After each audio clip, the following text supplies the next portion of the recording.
So, hello everyone. I'm Felicity Brown from the Asia Pacific Career Development Association's podcast, Series 4, and I'd like to welcome my co host, Ruchira Tripathi. Hi, Ruchira, how are you today? Hi, Felicity, and hello to the guest as well. Felicity is going to introduce more, but I'm so excited about this session today. Yeah, it's going to be great. So, let me introduce today's guests. On reaching adulthood, Michael Wilson, today's guest, was planning a career as a classical musician. But fate and circumstances had other ideas. In a career spanning over 3 decades, Michael has been a community arts advocate, a ministerial advisor, he's run for parliament, negotiated international environmental treaties, hired CEOs to run major companies, thwarted transnational crime and terrorism, managed overseas aid programming in Asia worth over $350 million a year, and sung at a stadium rock concert in front of 50,000 people. Wow, I don't know how you fit that all in. Now he's the CEO of a company called eWater, which exists to improve the management of water resources across Australia and overseas by giving decision makers accurate, timely, and evidence based information and expertise to help them make wise choices. Michael, I'm exhausted just reading that, but tell me, how did it all happen? Was there ever a plan? Hi, Felicity, and hi, Ruchira. Really good to see you today. And thanks for the invitation. So, was there ever a plan? The truth is, there were probably a couple of plans early on in my career. First of all, my plan was to train as an opera singer. So, I suppose my dream in my late teens and early 20s was to tread the opera stages of the world as a classical baritone. And then later on, once I'd got over that one, I was really considering a career in politics, and that sort of explains some of my career decisions on that pathway. But again, once I decided that wasn't for me, I was much more open to seeing what opportunities presented and started to focus a little bit more on the sorts of things that I needed to stay interested and engaged and to feel like I was making a contribution. So there wasn't a definite plan in terms of career steps and jobs I wanted to tick off the list, but it became important for me to follow a value system, I guess, and that certainly shaped my choices into my 30s and 40s. Tell us a bit more about your values. So it became pretty clear to me, particularly as I turned away from things that I thought I wanted to spend my life and career doing, and turned towards other things which I found almost surprisingly fulfilling, that I needed in my work life to feel like I was contributing to the betterment of humankind, the betterment of the planet, and it was important to me to feel like I could point to legacies that I left behind as I moved on, and changes, positive changes that I could give myself some credit for. Mm-hmm. So, can I get back to the opera singing? You turned away from it. Can I ask why? It was probably a pragmatic decision more than anything else. So first of all, my voice type, I was sort of a lyric baritone, so light baritone in the opera and song cycle repertoire, and it is the most common male voice type. So I didn't have the range to be a tenor. Tenors get all of the lead roles in most of the opera repertoire, and baritones are a bit more dime a dozen. So if you're going to make it as a baritone, you really have to have three things going for you. You have to have an extraordinary instrument, you have to have extraordinary luck, and you have to have extraordinary single-mindedness and focus. And I probably decided around the age of 22 or 23 that I probably didn't have enough of any of those three. I had other interests outside music. I was studying with a group of peers who, it was clear to me, were very much more focused and confident that this was their career, that this was their life calling than I felt I had. And, you know, I didn't have particular luck. And I did feel for every technical breakthrough in one's development as a musician, I had to work very, very hard for it. And it was obvious to me that for a lot of my peers, things came a bit more easily.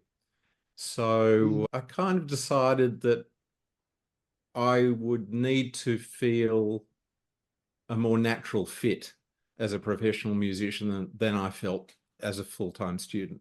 So that was the point I stepped back, and I had a lot of good advice from my singing teachers and coaches at the time. That doesn't mean stepping back from a full-time musical career doesn't mean not doing music. It means actually you've got more choice. It's always going to be something important in your life if you keep it going as an amateur. And so that's what I've done. I've always sung in choirs since leaving the music degree. I still do. I still enjoy that. So I felt the investment was very worthwhile early in my life because it gave me a strong basis for what I'm still able to do in my spare time. Yeah. Tell us a little bit about your growing up years, because you seem to have such a varied, wide range of interests. And also you talked about your value system where, you feel that you want to contribute to the betterment of mankind and environment. So how did your growing up years kind of shape that, is what I'm curious to know. What were those years like? Sure. So I was born in Canberra and I still live in Canberra, but I've spent periods of my life away, including when I was very young. We spent as a family a couple of years living in Singapore. My father was a university academic political scientist, and went to Singapore to help set up Nanyang Technical University when I was quite young. And Singapore in the early 1970s was a very different place to what we know of it now, still very much in a development phase. So I suppose I was exposed to different cultures and language and food and everything that comes with living overseas from an early age. But I also had two parents, both professionals. My mother was a research librarian and worked in the Federal Parliamentary Library for most of her career after leaving work at the library at the Australian National University, which is where my parents met. And both of them had a very strong social conscience. So I was brought up in an atmosphere where debate over human issues, political issues, historical issues, issues of morals and values was very much encouraged. That was dinner time conversation.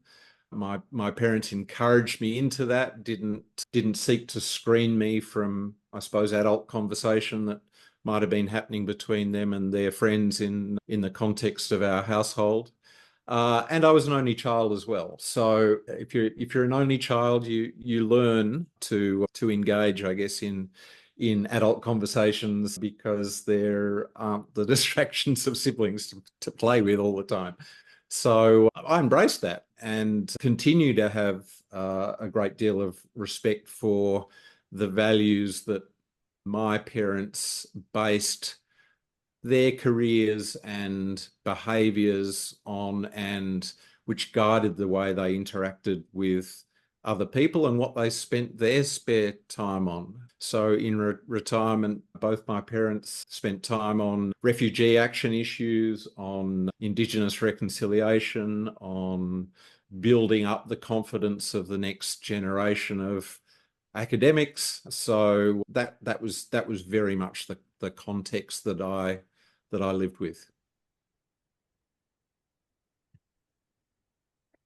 So you obviously, it sounds like you had a lot of adult presence in your life and heard a lot of adult conversations, but who were your heroes as a child, whether they were other adults or any other figures?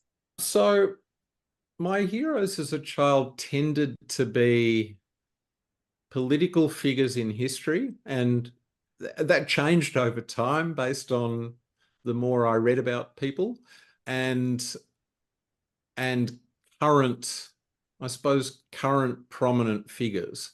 So certainly growing up in the early 70s in Australia, well, Gough Whitlam was certainly a hero, although I probably didn't know why. But my father worked for Gough for a while, and they were quite close friends, but also political allies. And we saw a bit of Gough around the family home, particularly when he was opposition leader before he became prime minister. He would come over to our place, and he and Dad would talk politics in Southeast Asia, which was my father's academic area of interest and research. I suppose I also became quite interested in the history and politics of the United States in the 20th century. So people like Franklin Roosevelt, John F. Kennedy, and Robert Kennedy, both figures that I read a lot about and studied quite closely. Less interested in the European arena for some reason. And then later in life, figures in Australian public life who had the courage and the guts to stand up for things that were perhaps unpopular and swim against the tide, including some of the, I suppose, last generation of Indigenous Australian leaders who I think challenged a nation that still saw itself as reasonably young to come to terms with its very ancient components. So I certainly remember following the advocacy of Charles Perkins pretty closely later on, including through connections with my grandfather, people like Lewitcha O'Donoghue, and later when I was working in the political sphere as a ministerial advisor. It was at the time just following the Mabo decision of the High Court and the development of the Keating Labor government of the Native Title Act. I was, while not directly connected with that, I was in amongst those negotiations and witnessing those Aboriginal leaders regularly coming into Parliament House for discussions with politicians and decision makers. And in fact, I was in the advisors box in the Senate chamber the night that the Native Title Act passed, which I think was shortly after midnight, if my memory serves me correctly. And it was an incredible event and something I'll never forget. So I sort of looked up to people who were pursuing values-based advocacy, and often as mavericks, or would have been seen as mavericks against sort of mainstream Australian political opinion of the time. Not necessarily radical, but those with the confidence to really hold Australia and the public policy discussion to account for its blind spots.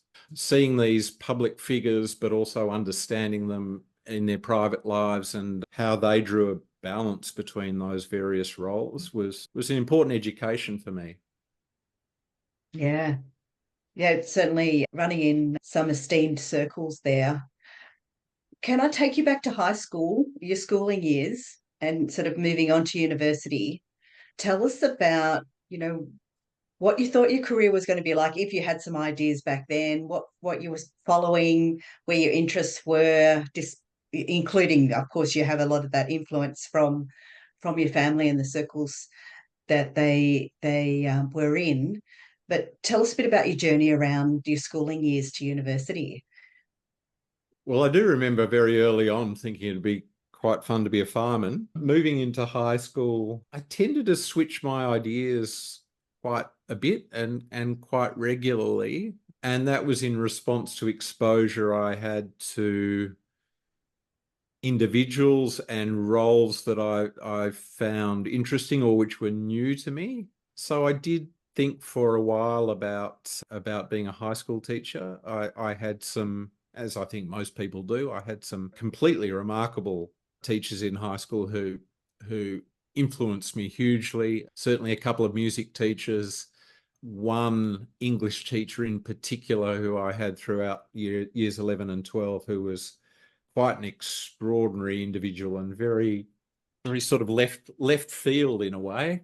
A couple of history teachers who were very important to me, and I observing the way that they encouraged and caused enthusiasm for their subject in their students, I thought was pretty fascinating, because I think in any area of endeavor, when you need to bring people along with you, you need to think specifically and deeply about what in your behaviors can you do to motivate people to follow you. And while I didn't probably see these experiences as training me for leadership, I think observing how people had a clear passion for their subject, but could also feel techniques to get even sort of cynical and sometimes uninterested high school boys, because I went to an all boys, to really embrace the subjects. That was very important grounding for me for in a range of ways for later steps I took in my career and later interests I took up. So, later in my career, I suppose in my 20s and early 30s, I started to think a lot more about what leadership meant and what empowering leadership meant. And I'd really started to think about that in high school as I observed these very effective, quite charismatic, quite skilled and quite passionate people do their work in teaching a bunch of occasionally rabble-like boys in a classroom. Yeah. And so the first career plan was the opera singer. Is that right? Yeah. I think so, Yeah. yeah. And I put that off for a while. So I was singing fairly seriously. Probably, yeah. I started lessons, regular lessons after my voice changed. I think I was about 15 or 16. And several people, including many of my music teachers, urged me to have something behind me first before really taking music seriously as a full-time study and full-time career option. And at times I misinterpreted that, I think, as people saying, oh, well, we're not quite sure whether you're good enough to make it, so you better have something else to fall back on. And partly because I'm still in touch with a lot of these people, I realized that it was more practical advice. So, and I did have other interests and I suppose other skills. So I decided to do an arts degree first, and I did an honours degree in political science at the ANU. But always in the background, it was my intention after that degree was under my belt to give music a really solid go. And I was taking, towards the end of my undergraduate degree, I was taking single studies course at the School of Music. So I was already in the cohort of the voice teachers at the Canberra School of Music. And moved on after graduating from my honours degree in political science to begin a Bachelor of Music degree. I suppose the surprise then was how quickly I developed doubts about whether I was suited to that. Really, I had already been studying for 4 years, so perhaps there was a bit of fatigue, but I really felt within a couple of months of full-time classes in that institution that perhaps I wasn't the right fit. And then what caused me to leave was in fact an extraordinary set of circumstances. I won't say chance, but one of those sliding doors moments. So, I was working reasonably hard in my studies in first year of a Bachelor of Music degree. And then in the space of 1 week, I was offered a full master's scholarship to study international relations at the University of Hawaii and the East-West Centre based in Honolulu. Very, very prestigious political science department. And I think a day later, the new arts minister in the Keating government, so we're talking, this is early 1990, Bob McMullen rang and said, look, I need a performing arts advisor in the office. I can't afford to pay you very much, but would you be interested? And so I had this incredible dilemma, this choice to make suddenly. I was pretty clear that staying in the music degree wasn't going to be the choice I made. It was one of these other opportunities, neither of which I'd entirely expected. So I needed to wrestle with that for a couple of days, but people wanted answers, and I took the role in the Arts Minister's office, and that was a fabulous opportunity and led to a wonderful 3 years working not only for Bob, but then later for Senator John Faulkner when he became Environment Minister in the Keating government. I worked for him for the last part of the Keating government's last term, and then ended up in the public service. So how did you make that decision? You had the scholarship, the master's scholarship, you had the job in Bob McMullen's office. It was really tough. How did you weigh it up? It was really tough, yeah. It was really tough because the scholarship at the University of Hawaii was a full scholarship, so fees and stipend, and it came with a teaching post as well, a teacher's assistantship, I think it was called, which also carried a salary with it. And in US dollars, that was pretty serious, particularly, having been a student for 5 years. But my calculus, this was where I actually engaged in a very serious conversation with my father. And my father was someone who religiously resisted offering career advice, religiously resisted expressing his views about what I should do with my life. He said it's important you make your own decisions and you're not influenced by the opinions of others, most of all your parents. But I said to him, Dad, just this once, I need your help. I really need to know what you think. And he said to me, look, so I hadn't realized he'd faced a very similar choice at a very similar time in his life. He's at the end of his master's studies at the University of Melbourne. He was working, I think, casually in Arthur Calwell's office, and Arthur Calwell was at that stage the leader of the Labor Party in opposition. And he was offered a Fulbright scholarship to Columbia University to do what was then a very prestigious degree called a Master's in International Affairs. And he wanted to specialize in studies and research on China. There weren't that many Australians seeking academic specialization in China. Communist China was seen as a bit of a black box. And he said to me, because he took the decision to go to Columbia and work there, he said, the difference between you and I is that I don't think I ever saw myself as a political candidate. I think you do. And certainly working as an advisor early in your career and being exposed to the processes of executive government, but also politics, obviously on the Labor Party side of the aisle, will be tremendously valuable for you.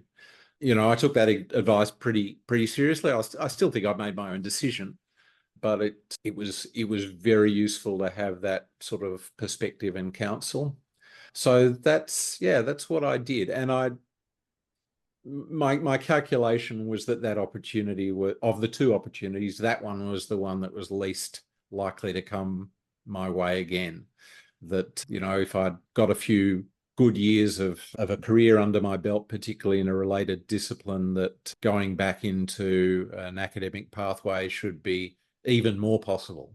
So that was my thinking at the time. But boy, oh boy, I've never had a week like that one. The sliding doors, like you said, so many. There's those two great opportunities, and just having to make. I mean, lovely. You've got both to choose from. Made your decision.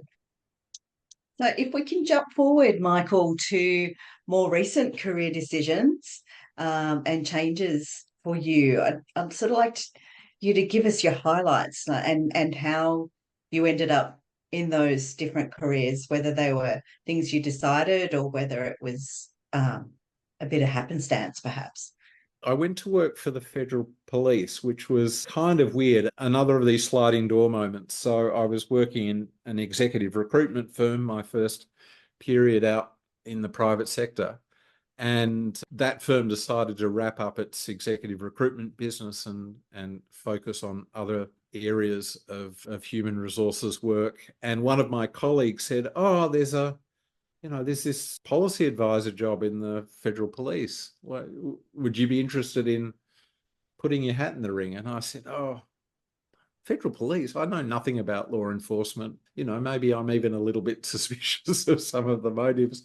But, to her credit, she talked me into it. And, so I ended up in this role working with a fabulous team of very experienced policy officers who'd come from a range of different backgrounds, many of whom were academically better qualified than I was.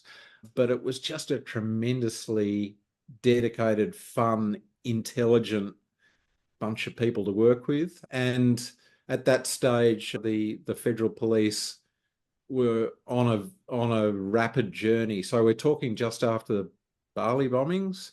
The AFP was on a rapid journey from being just a Commonwealth law enforcement agency to being a central national security agency. And in the time I worked there, we took the annual budget from memory, about 250 million to $1.4 billion in only 3 years.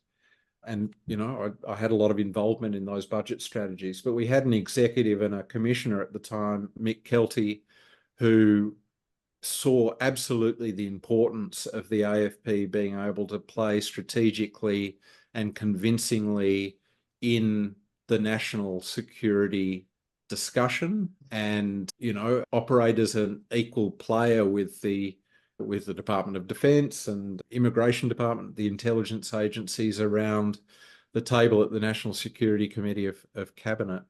And the AFP executive relied on my little group to really facilitate that. So I can't count how many cabinet submissions we wrote, but we were involved daily in high-level whole of government meetings about these big national security issues. Post September 11 and the Bali bombings was a real wake-up call for Australia, particularly with the death toll that the nation suffered in Bali.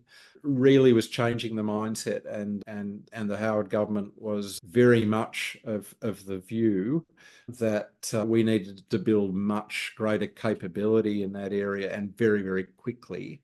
So being involved in any organisation which is changing and growing at such a rapid pace, it's a white knuckle ride, but tremendously exciting. And you find yourself in the sort of role I was in, again, as I wasn't even in the senior executive service at that stage.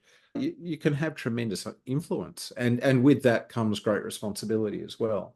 So that was a tremendous highlight. And then off the back of work I did with the AFP on setting up the regional assistance mission to the Solomon Islands it was 2003, I got to know counterparts in AusAid, the former Australian Agency for International Development, Australia's the Australian Government Specialist Aid Agency. I got to know them very well, and eventually, because my prospects of a career path within the Federal Police at that stage as someone who wasn't a sworn officer was probably limited. It's not now. There are plenty of unsworn members of the AFP who are in the very senior ranks, but in those days it was less possible. So I transferred over to AusAid, initially running international and multilateral affairs, but very quickly was moved across to working on Southeast Asia. Again, I hadn't studied Southeast Asia at university very much, partly because my father taught all the courses at ANU, and we just decided it would be better not to have that conflict. But I'm glad to say, much to my father's joy, ended up working on mainland Southeast Asia development policy and programming. Spent a lot of time in Vietnam, Cambodia, Laos, and Burma, now Myanmar, and the Philippines and Timor-Leste in that early, my first big job in AusAid, and then ended up being posted with AusAid to Hanoi, again overseeing all of the Australian government's aid program in mainland Southeast Asia, and that was worth about $350 million a year, and that was just the most marvelous privilege. I traveled a lot, and I had at that stage quite young children with me in Hanoi and my wife. So it was a little hard on the family, but a tremendously stimulating role, and one where, again, I had a lot of capacity to influence outcomes and see and point to and show to decision makers how our programming was changing the lives of the poor and vulnerable in that part of the world, and how well recognised our contribution was as the Australian government there. And again, this coincided with the Rudd government's very strong commitment to increasing foreign aid. So we were suddenly managing a lot more resources. AusAid became a lot bigger very quickly, mirrored very much the experience at the AFP, and being part of managing that, again, a white knuckle ride where there was no textbook, there was no manual, and you had to take some chances, and you had to be confident and back your judgment, and you had to take decisions and move on because there was a lot to do. That was both a great opportunity, grounding, and helped develop my confidence, I suppose, in a basic level of good judgment, but also one of the principles I might come to a little bit later in our discussion around contestability of ideas and how you actually get the best of people, and how you navigate very tough, complicated, sometimes contradictory landscapes and arrive at quality decisions about directions and ways forward. And I'd have to say, probably the last highlight I'd mark is where I am now. Tell us a bit more about eWater and your role there, and why you decided to take it up. So I decided to leave the Department of Foreign Affairs and Trade, which had merged with AusAid in 2013. I decided to leave in 2009 for a few reasons. I felt that my capacity to further develop my skills and career in that department were more limited than they had been in AusAid. Partly that was because successive governments had decided to trim back the Australian aid budget, and with that, a lot of those of us who had been in AusAid prior to the merger left. Well, there wasn't the money for that sort of workforce to run a much smaller program. I decided to remain initially because I felt it was important to help train up the next generation of people who would be managing aid programs for the Australian government. But eventually, I won't say I started to get bored, but I felt unchallenged and felt that I was doing international development 101 when I had that experience of working for AusAid at the very top of its game. So, maybe I was feeling the risk of being de-skilled, and one of the big international development management firms, which implements aid programming for DFAT and a range of other development agencies, including for the British and the US. A company called Palladium offered me a partnership job in the Asia Pacific practice, and I decided that was quite attractive and quite a good way to make a move from the public sector to the private sector and experience those dynamics of which are very different in the private sector. The fact that you need to make money, you need to do very clever and effective business development. You need to keep the idea stream going. It's a very competitive marketplace in international development, not only in Australia but elsewhere. I reasonably quickly came to the view that the culture fit wasn't right for me there, and then moved into management consulting for a while with a smallish Canberra firm that I'd known quite well. I'd been a client of theirs several times over the previous 20 years, and just had a wonderful time there. Really good, clever, committed, experienced colleagues, but also a very, very good, supportive culture. It restored my faith, I suppose, that the good work culture is important in high-performing teams and highly effective organisations. And then somewhat unexpectedly, so eWater has two sides to its business. One is grounded in its history as a scientific research institution.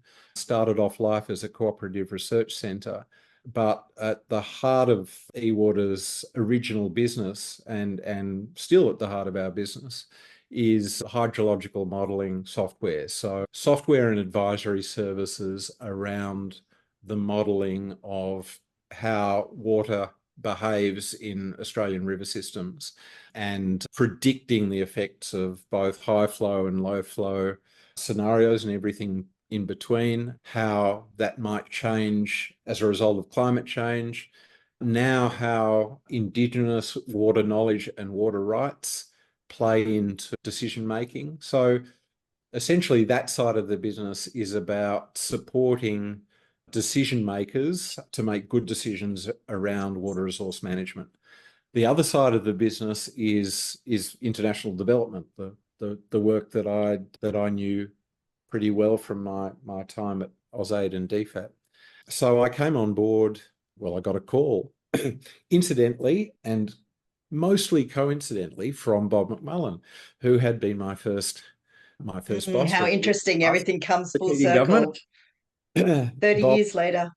30 years later, Bob was on the board of eWater and chaired the DFAT flagship program in water resource management called the Australian Water Partnership. And Bob called and said the CEO, who I knew a bit, Nick Schofield, a tremendous guy, he wants to retire, and would you be interested? And I thought about it for probably 30 seconds and said, yeah, I would be very interested. It's back in the international development space, which I'd missed. I had to admit I'd missed the mostly the intellectual challenge of working in international development, because none of the answers are simple, because if they were, we'd have solved poverty 40 years ago. And back in that community which I knew, with a lot of colleagues who I had a lot of history with and had a lot of respect for. So I came to eWater as CEO of AWP, and there I thought I would be quite happily engaged for at least the next 5 years. But then under 2 years later, the CEO of the other side of the business, which was then called eWater Solutions, again, a guy I had great respect for and worked tremendously well alongside, Dr. Robert Carr, retired, and the board decided to restructure the companies with a single CEO. And the chair of the board, who was then Don Blackmore, who had been CEO of the Murray-Darling Basin Commission for many years, a godfather in the Australian water management policy space. He came and we had coffee and he said, we think we need to restructure the management. And I said, that's fine, just find a CEO I can work with. And he said, no, we'd like you to apply.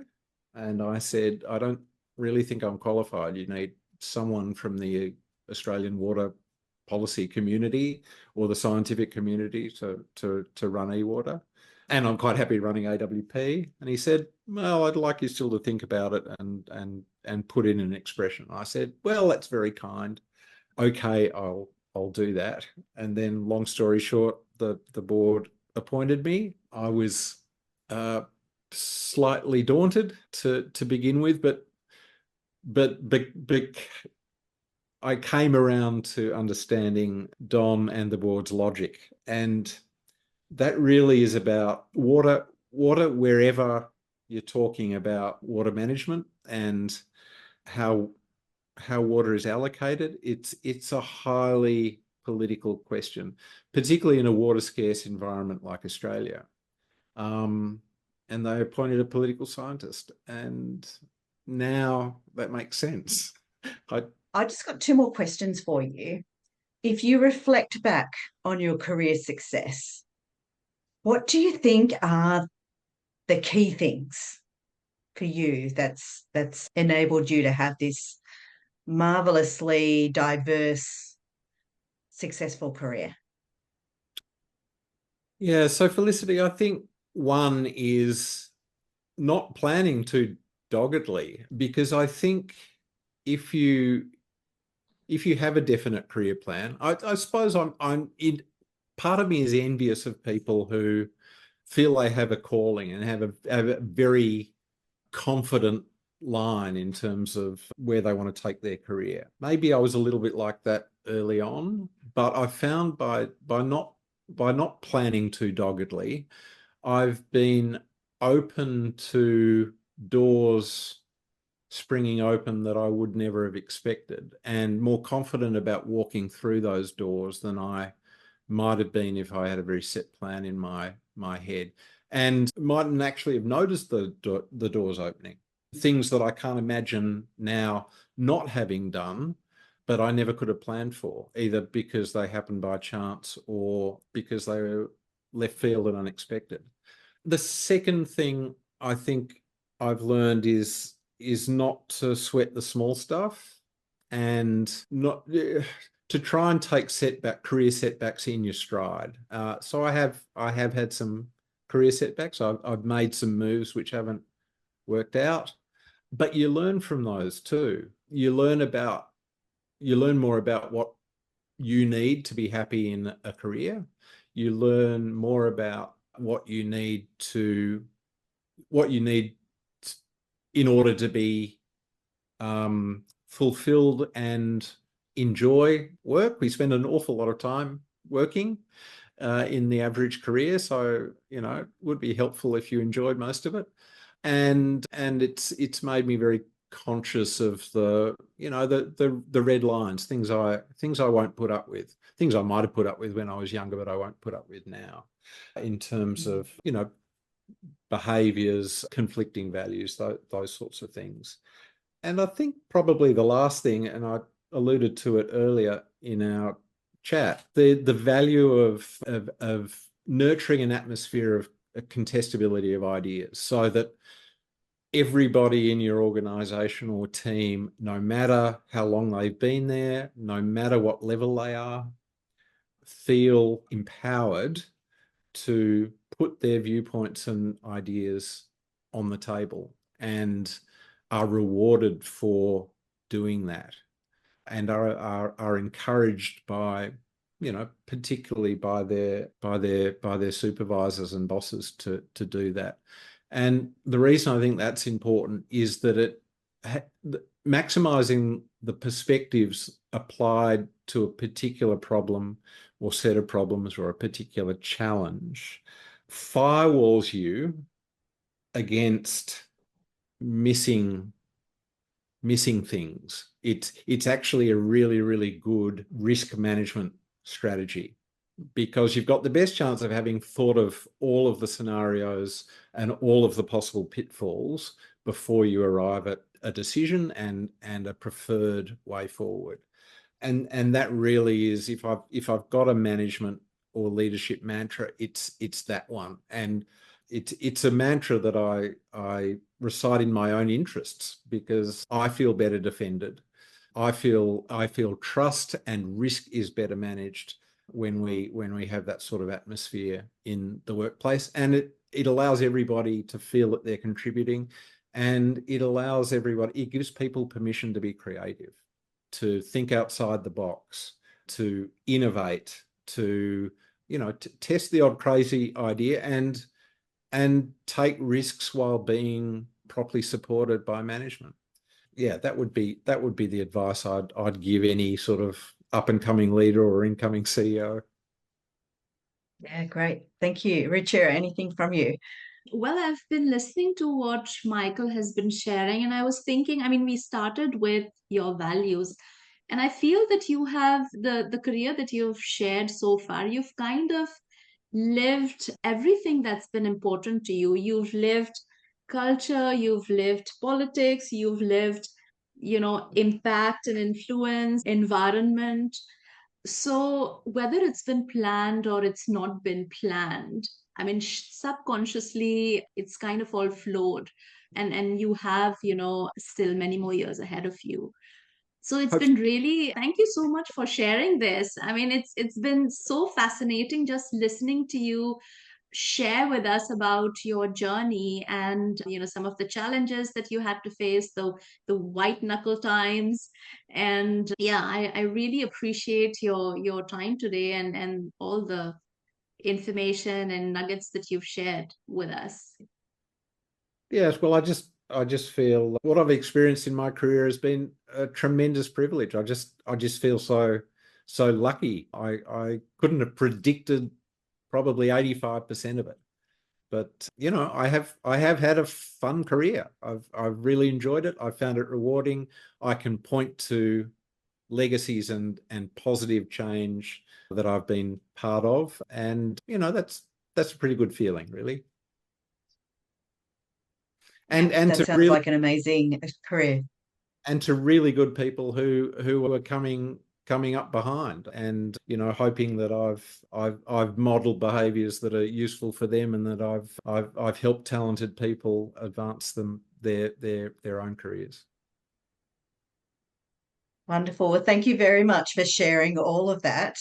And there's so much more I wanted to ask you, but unfortunately our time is up today. So thank you again, Michael, for your time and sharing all of that. And I think that will inspire many of our career development practitioners when they're working with their various clients, making big decisions. Maybe just don't overplan things too much. Yep, that would be a bottom line. Yeah, thank you, Felicity, and thanks, Ruchira. It's been a privilege and a pleasure. Thanks again. Bye.